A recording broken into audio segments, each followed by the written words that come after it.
Ok, vamos a empezar. La vez pasada les decía yo que había una parte aquí en Segunda de Pedro donde decía que tuvieran cuidado con las enseñanzas de los falsos profetas y de los falsos maestros, porque ellos estaban siguiendo sus dones, enseñaban para seguir en el pecado, porque el dinero, la avaricia era lo que a ellos les llamaba, y les llamaba también esos deseos animales y carnales de corromper a la iglesia, corromper a las mujeres de la iglesia para poder tener relaciones ilícitas, para así estar haciendo lo malo, y por eso distorsionaban el evangelio. Entonces en el 2 les decía, si quieren abrir sus Biblias en Segunda de Pedro, en el capítulo 2, Segunda de Pedro 2, en donde dice, en el versículo 9, dice, ¿ya lo tienen? Segunda de Pedro 2, 9. Dice, ¿sabe el Señor librar de tentación a los piadosos y reservar a los injustos para ser castigados en el día del juicio? Y mayormente a aquellos que siguiendo la carne andan en concupiscencias e inmundicia y desprecian el señorío, atrevidos y contumaces, no temen decir mal de las potestades superiores, mientras que los ángeles, que son mayores en fuerza y en potencia, no pronuncian juicio de maldición contra ellas delante del Señor. Pero estos, hablando mal de cosas que no entienden, como animales irracionales, nacidos para presa y destrucción, perecerán en su propia perdición, recibiendo el galardón de su injusticia, ya que tienen por delicia el gozar de los deleites cada día. Estos son inmundicias y manchas, quienes aún mientras comen con vosotros se recrean en sus errores. Tienen los ojos llenos de adulterio, no se sacian de pecar, seducen las almas inconstantes y tienen el corazón habituado a la codicia y son hijos de maldición. Decía yo que estas personas, entre todas las cosas que se ven aquí, que son muy obvias, y vean la clase anterior si no la han visto, decía yo que estas personas reprenden o hablan contra los ángeles o quieren contra las fuerzas, como dicen en el 11, contra los ángeles y contra potencias que ellos no entienden, y que hablan contra las potestades, como lo dice el 10, que son potestades superiores, y que no saben de lo que están hablando. Entonces yo decía que muchas veces, a veces en las iglesias también nos enseñan a que tenemos que reprender y demás, y que pues a veces es una doctrina mal dicha, que no se sabe qué es lo que se está diciendo. Pero estaba yo leyendo en ese momento, y según lo que yo había leído y basándome también en un versículo bíblico, ahorita les voy a decir dónde está,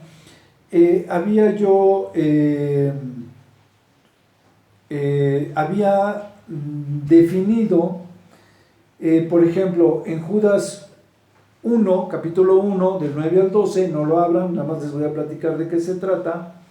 Dice así, dice, cuando Miguel peleaba con el diablo para quitarle el cuerpo de Moisés, no insultó, sino que solo le dijo al demonio que el Señor te castigue. La otra versión de Reina Valera dice que cuando peleaban por el alma de Moisés o por el cuerpo de Moisés, lo que le dice el ángel es, el Señor te reprenda.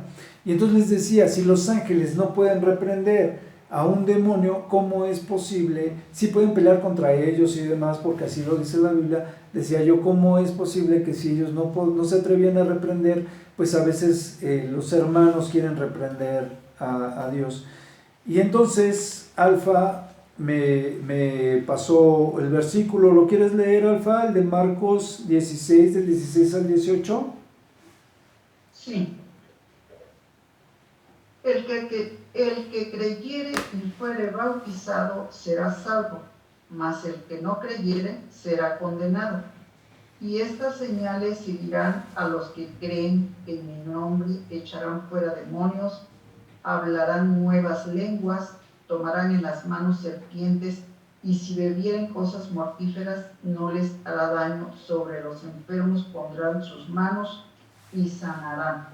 Entonces, platicando con Alfa, decíamos que bueno, es cierto, o sea, yo reconocí que sí, que me había ido con la lectura, me había ido con la finta, y recordando precisamente lo de la lucha de Miguel con Satanás.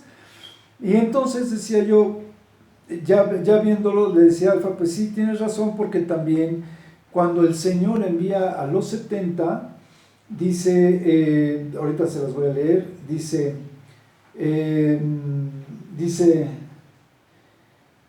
el Señor les había dicho, antes de los 70, el Señor ya les había dicho en Juan 14, del 12 al 17, dice, de cierto os digo que el que en mí cree, las obras que yo hago, él hará también, y aún mayores hará, porque yo voy al Padre, ¿no? Entonces, él estaba hablando aquí también con respecto a la unción del Espíritu Santo y que les convenía que él se fuese para que viniese el Espíritu, pero eso ahorita lo vamos a comentar. Y entonces, creo que era Lucas 10, cuando hablamos del 17 al 18, al 19, 20, dice, el Señor había enviado, cuando dice el Señor que la mies es poca y los obreros son, que la mies es mucha y los obreros son pocos, manda 72 apóstoles más. Los ora por ellos y los envía a que echen fuera demonios y demás, hiciesen sanidades y llevasen el evangelio. Y entonces dice en Lucas 10, si no me recuerdo es Lucas 10, ¿verdad, Alfa? ¿Me confirmas eso? Es Lucas 10 del 17 al 20. Dice, los 72 elegidos regresaron muy felices y le decían, Señor, hasta los demonios nos obedecen en tu nombre. Entonces Jesús les dijo, vi a Satanás caer del cielo como un relámpago. Tengan la seguridad de que les he dado autoridad de aplastar escorpiones y serpientes, de autoridad sobre todo poder del enemigo. Nada les hará daño, pero no se alegren tanto de dominar a los espíritus, sino de que sus nombres están escritos en el cielo, ¿no? Y después... Sí, porque ese es el poder que nos da Jesucristo, porque pasamos a ser hijos de Dios. Así es. Y nosotros, Él nos da ese poder. Así es, porque ya somos coherederos a través de la sangre de Cristo. Y entonces dice también en Marcos 16, del 16 al 18, seguíamos comentando, y dice, el que creyere y fuere bautizado será salvo, mas el que no creyere será condenado. Y estas señales seguirán a los que creen, en mi nombre echarán fuera demonios, hablarán nuevas lenguas, tomarán en las manos las serpientes y si bebieren cosa mortífera no les hará daño. Sobre los enfermos pondrán sus manos y sanarán, ¿no? Amén. Entonces, déjenme ver porque creo que ya se me acabó el parque.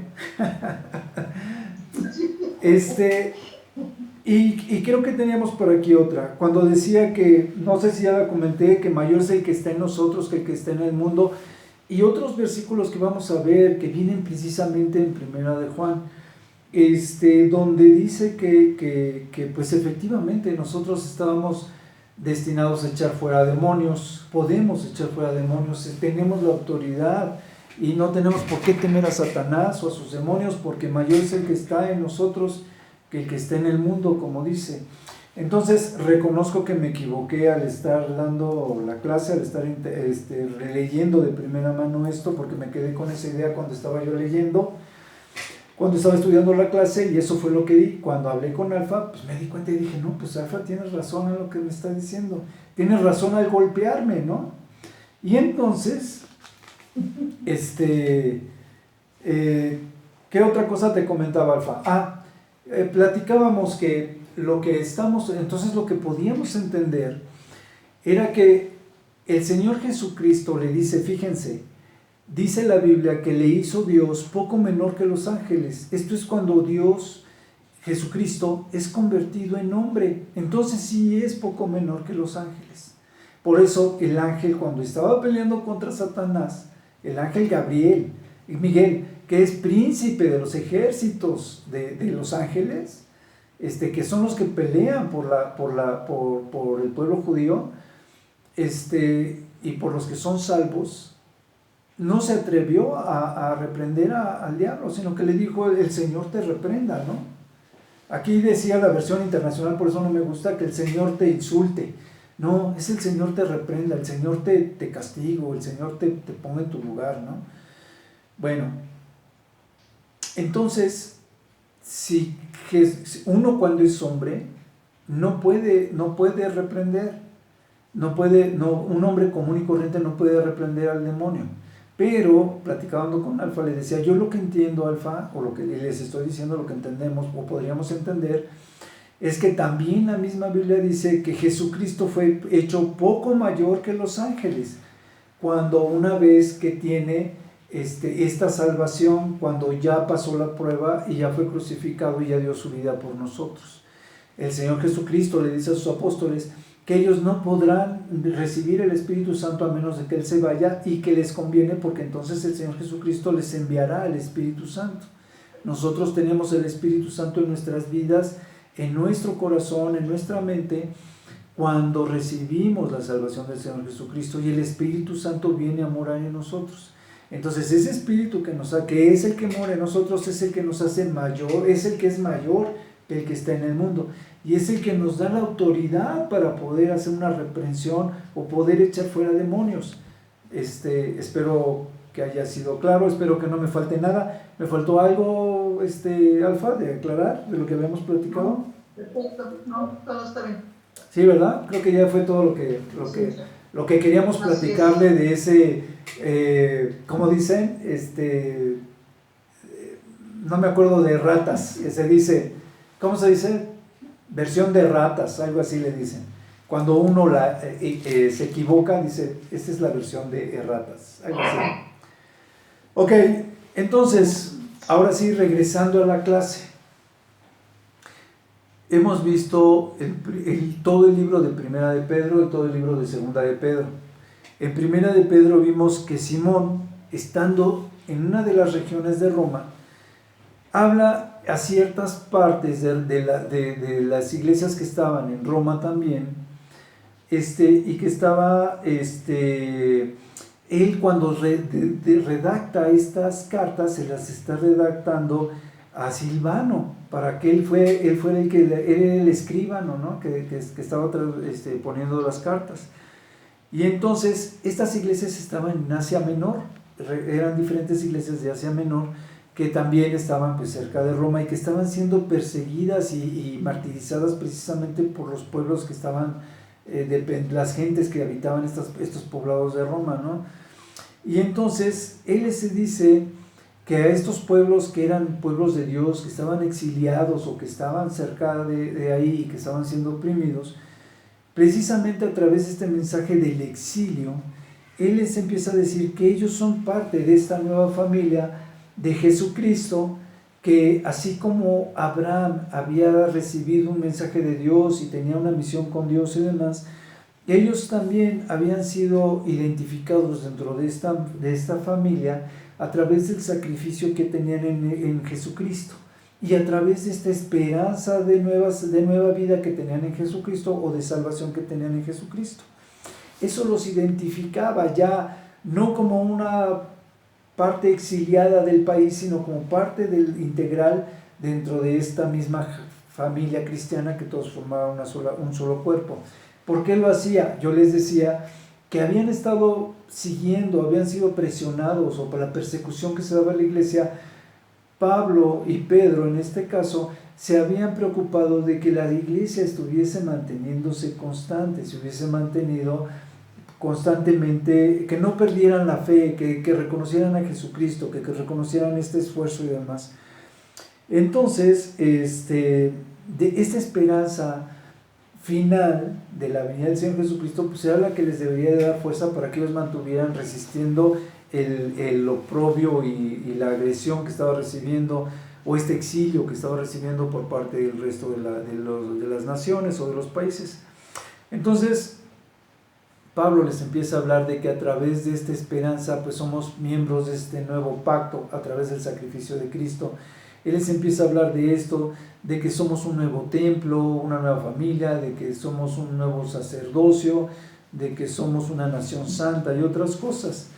Entonces, les dice esto porque los está preparando precisamente para que ellos sigan soportando, como yo les decía, el sufrimiento a través del Evangelio o a través de la sangre de Jesucristo, ¿no? Y que pues esto lo podían ellos lograr para que a través de este sufrimiento ellos pudieran sujetarse a las autoridades y pudieran tratar bien a sus esposas y demás, para que fueran un buen ejemplo, un ejemplo que los del mundo pues pudieran seguir, para que ellos supieran que esto que ellos estaban padeciendo pues era un padecimiento que iba a llevar un buen fruto al mismo Evangelio, ¿no? Someterse a las autoridades, dar un buen testimonio y demás, y que de su matrimonio, su relación con sus patrones o dueños o propietarios, ¿no? Porque algunos de ellos, estas cartas están escritas aún para esos esclavos cristianos que todavía se mantienen esclavos.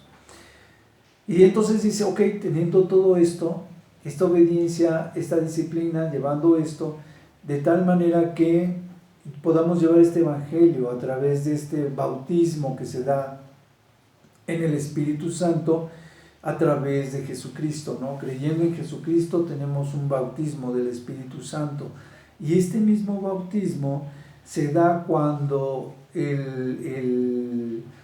estas cartas que más adelante va diciendo, se va a dar cuando la última era iba a ser consumido por fuego la tierra, y este bautismo también se iba a comparar con ese bautismo, ¿no? De que morimos al viejo hombre y renacemos al nuevo hombre en las aguas de esta inundación del diluvio. Se había surgido también como un ejemplo, y cuando venga en el fuego también va a ser como la comparación de este bautizo, donde somos transformados a un nuevo cuerpo.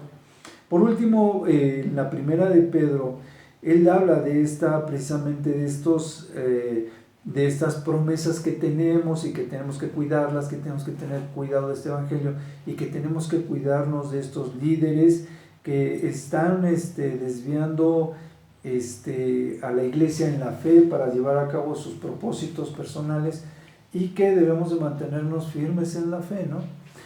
Y después, posteriormente, manda la segunda carta de Pedro también a este mismo grupo de iglesias. La primera carta de Pedro y la segunda carta de Pedro están dirigidos a la misma zona, a las mismas iglesias. Y entonces sabemos que Pedro escribe ya esta segunda carta, les decía yo, diciéndoles que él le ha dicho el Señor que ya está pronto a morir, y que entonces esta carta lleva el propósito de dejar un legado para las futuras descendencias o generaciones de cristianos, para sus hijos y para los que estaban actuales, y que además de llevar este evangelio, pues lo que pretendía él es que este evangelio se pudiera difundir. Y efectivamente la historia dice que al poco tiempo de haber emitido la carta a las iglesias, es muerto por Nerón, ¿no? Ok, eso lo vimos anteriormente. Entonces, él les da un último reto final, o tienen un reto final, ¿no? El recordar todo lo que había retenido como esta enseñanza del Evangelio del Señor Jesucristo, y que recibieran esta naturaleza, se podría decir, divina, que los convertía en esta familia que había escrito en la primera carta, y que era parte de la nueva familia de Dios, que era una familia divina, como decíamos, un nuevo sacerdocio. Y después de esto dice que pues todo esto lo tienen que lograr con amor, que era el ejemplo que había dado sobre el matrimonio, la obediencia y demás. Y entonces dice también que con esta base de amor,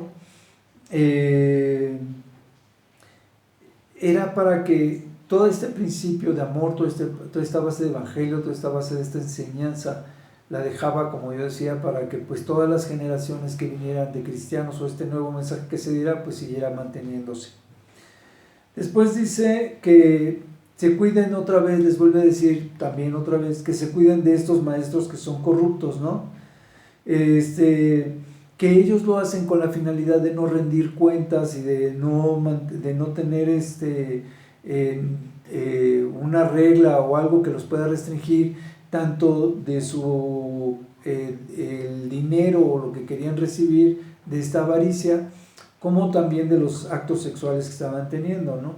Entonces, y los compara, ¿no? Como estas doctrinas se parecen mucho y se desvían mucho, porque lo mismo pasó con los ángeles rebeldes que quisieron acostarse con las mujeres de los hombres, y así como Sodoma y Gomorra se desvió para llevar sus propios propósitos e intenciones a través de corromperse, y como el diluvio tuvo la misma finalidad de hacer morir a todo mundo para que muriera la maldad que existía, y que por eso fue por lo que vino el diluvio, ¿no? Entonces Pedro hace estas comparaciones para que vean que todo eso lleva a un castigo, que todo eso tiene una consecuencia. El llevar una falsa doctrina o el llevar una falsa ideología les lleva generalmente a una destrucción, ¿no? Todo por llevar una teología distorsionada. Y entonces él, hablando de esta teología distorsionada,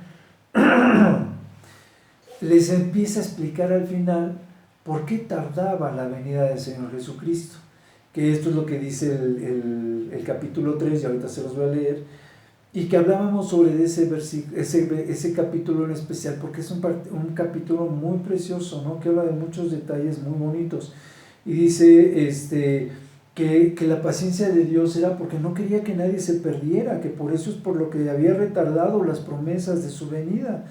Y entonces dice que esta profecía que ya venía desde el principio, que cuando había estado la profecía del diluvio y después venía la profecía de que la tierra iba a ser consumida por fuego, dice entonces que es algo así, que cuando el mundo y las estrellas y todo va a ser conmovido, que entonces va a ser la venida de la ira del Señor, y esta es una renovación física y espiritual, igual que como la que estaba sucediendo en el diluvio, ¿no?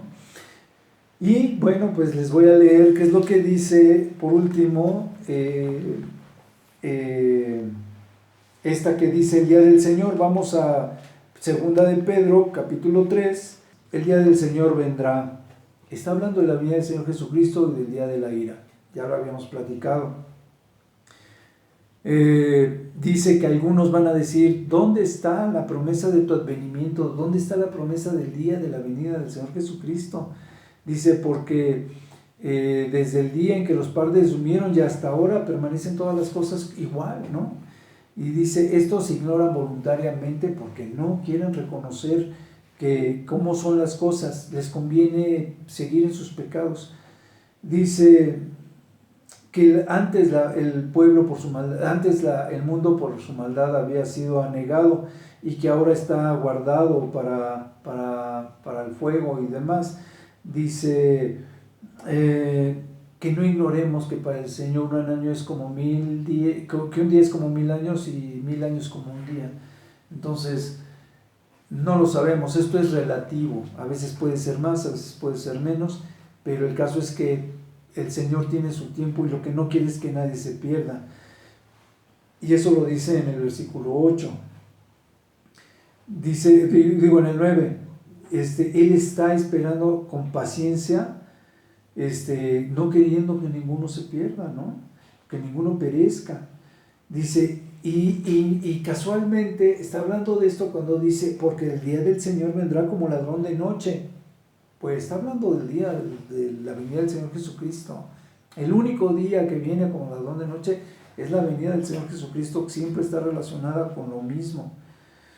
Y dice que entonces, cuando venga el Señor Jesucristo, pasarán grandes estruendos y elementos ardiendo, serán deshechos, y la tierra y las obras que en ella hay serán quemadas. Todas las profecías del Apocalipsis y demás son parte de esta profecía, del día de la ira.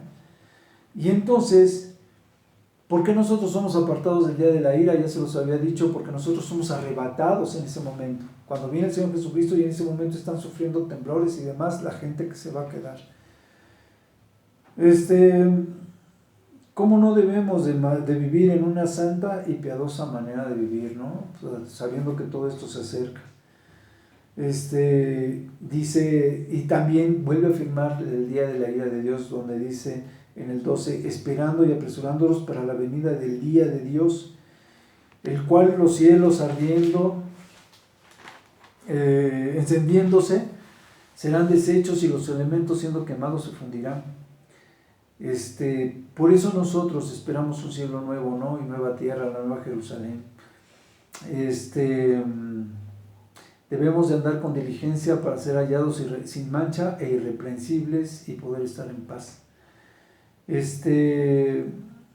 después dice en el 15, tener entendido que la paciencia de nuestro Señor es para salvación, como también nuestro amado hermano Pablo, según nos lo había dicho en varias de las escrituras, en las cartas que habían tenido. Dice, y en casi todas las epístolas, en ellas hablan de todas estas cosas, ¿no? Algunas son difíciles de entender ciertamente, y sobre todo cuando se hablan de profecías.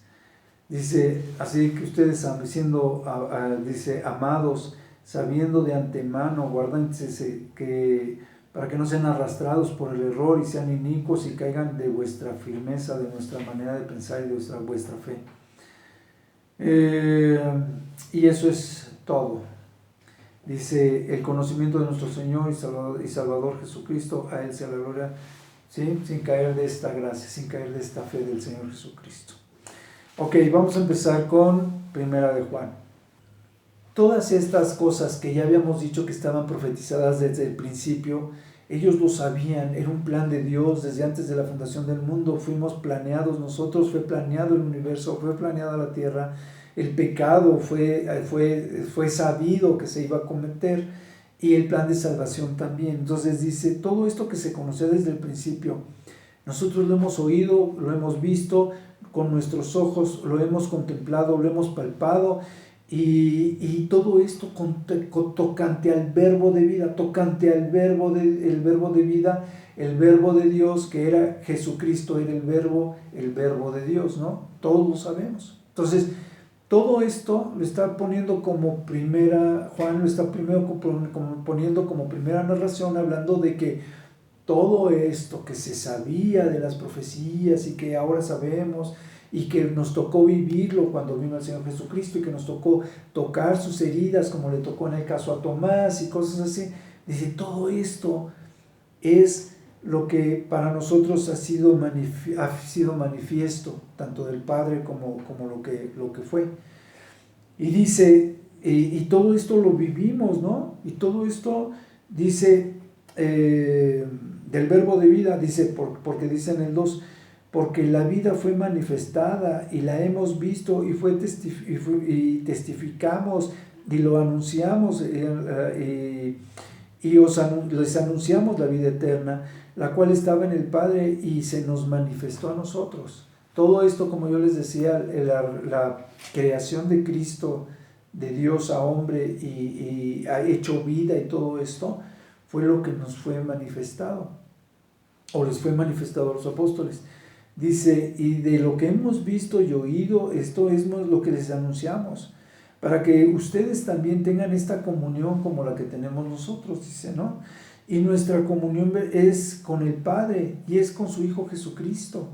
Dice, estas cosas les escribimos para que su gozo de ustedes sea completo, para que tengan esta convicción de fe y estén concentrados y perfeccionados en esta fe con el Señor Jesucristo.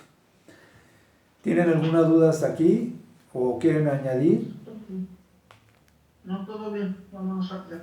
Ok, después dice, y como este mensaje que oímos, dice, es el mismo que les anunciamos, porque Dios es luz. El que no está en luz está en tinieblas, ¿no?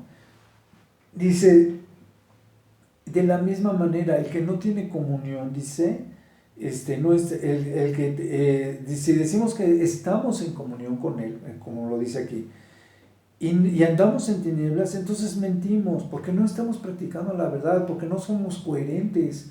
Tenemos que ser coherentes, una vez que tenemos la fe, tenemos que ser coherentes con lo que hacemos. Dice, pero si somos coherentes y andamos en luz, entonces Él está en luz, el que está, como Él está en luz, dice, tenemos comunión entonces unos con otros.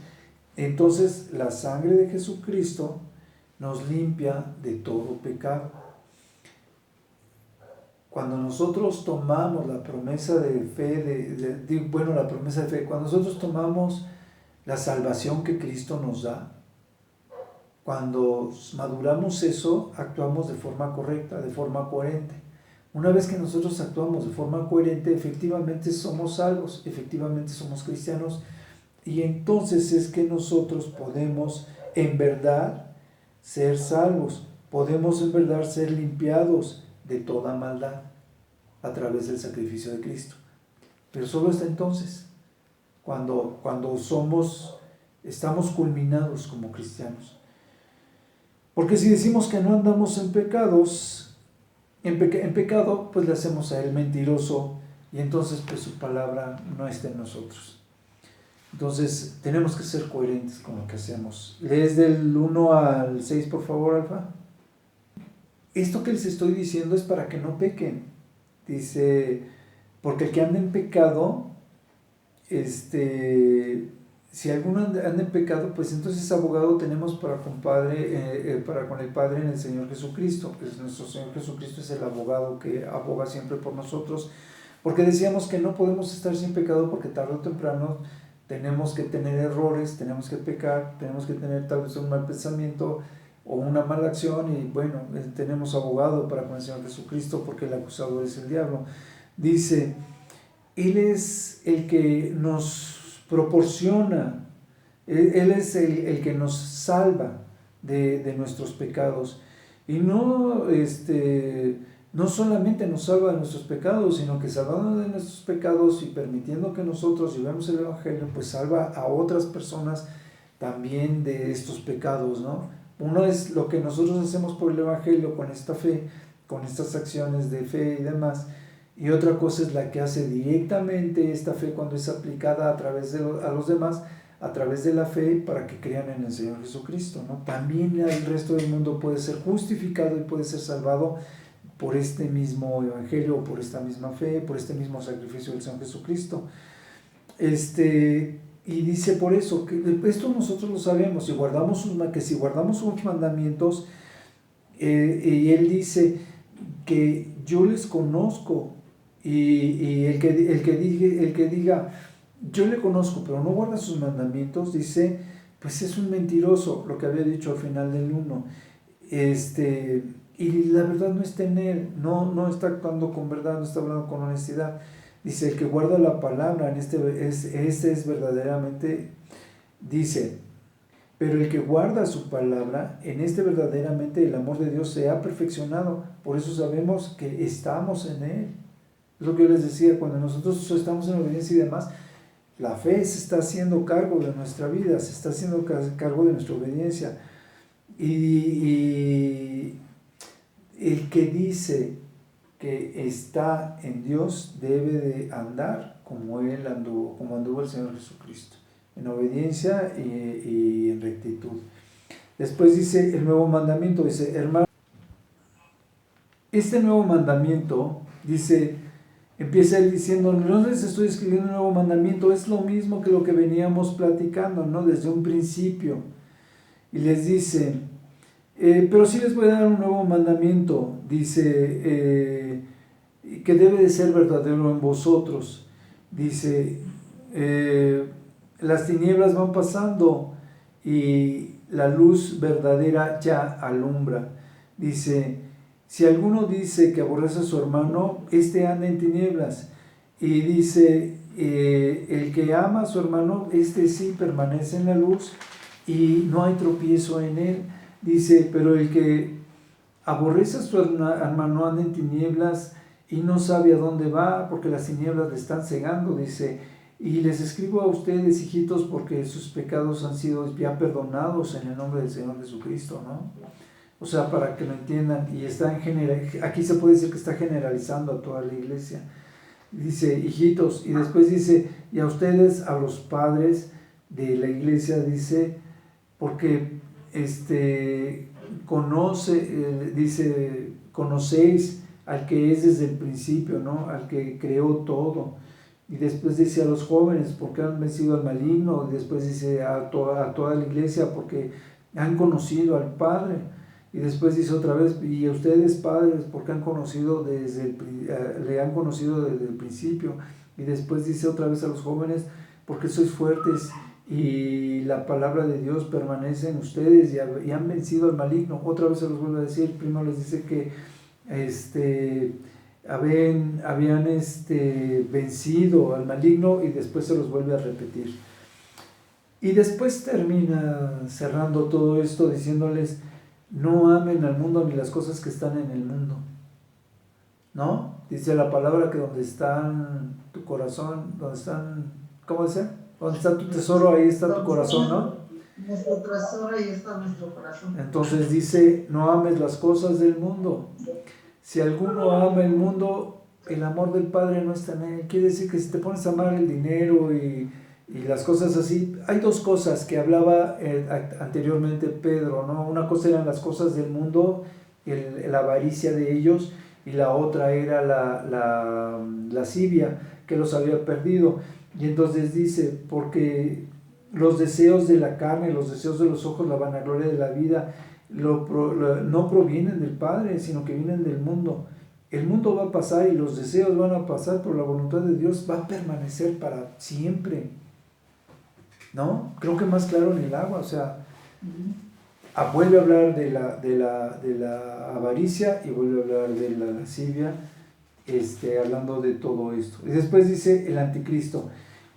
Yo creo que es muy claro. Dice, los que salieron en el 19, dice, en el 2:19, dice, salieron de nosotros, pero no eran de nosotros, porque si hubiesen sido de nosotros, habían permanecido con nosotros, pero salieron para que se manifestase que no todos son de nosotros. Yo creo que está muy fácil de entender, ¿no?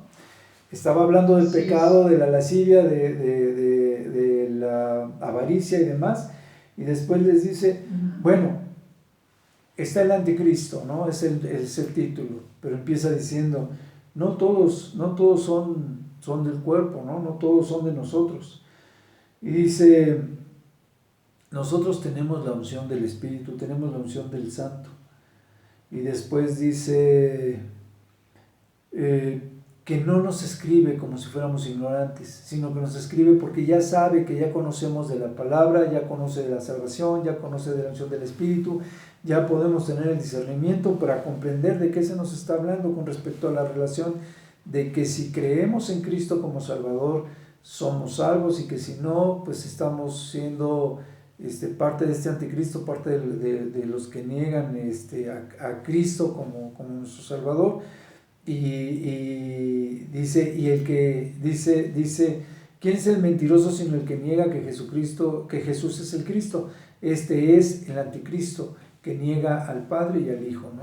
O sea, el que niega al Padre y niega al Hijo, o el que niega al Hijo nada más, se vuelve un anticristo.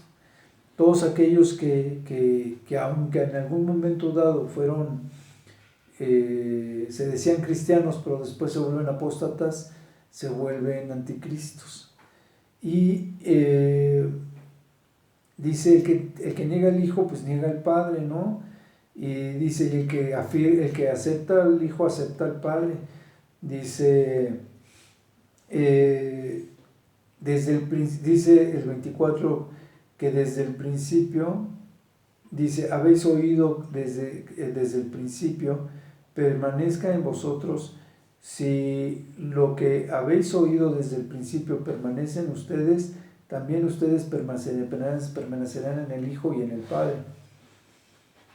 Entonces, una vez que nosotros creemos en el Señor Jesucristo y empezamos a hacer, el Espíritu nos ministra con respecto a la doctrina de cómo estaba todo profetizado, cómo fuimos creados, planeados desde antes de la fundación del universo y del mundo, cómo fue creado el universo, cómo fue creado el mundo, para qué ¿Para qué las profecías? ¿Para qué la venida del Señor Jesucristo? Todo, como lo hemos ido estudiando y como clase con clase lo repetimos, esta fortaleza de la fe, pues hace que tengamos un mayor conocimiento, como desde el principio ha sido todo planeado, ¿no?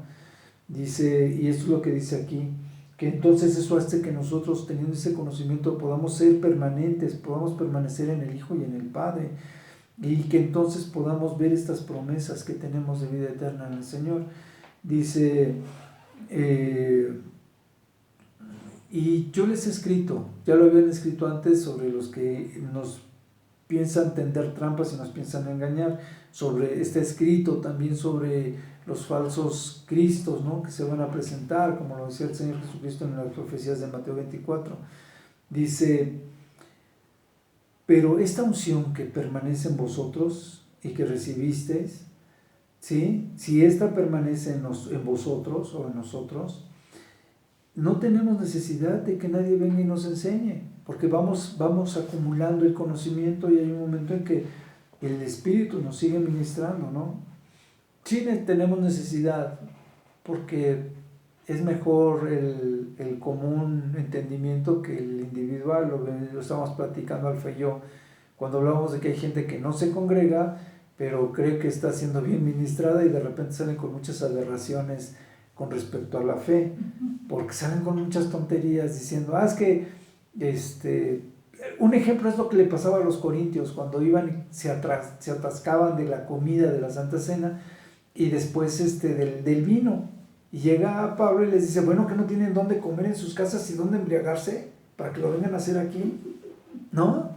Entonces así somos los que nos queremos educar en forma individual, y queremos crecer en forma individual.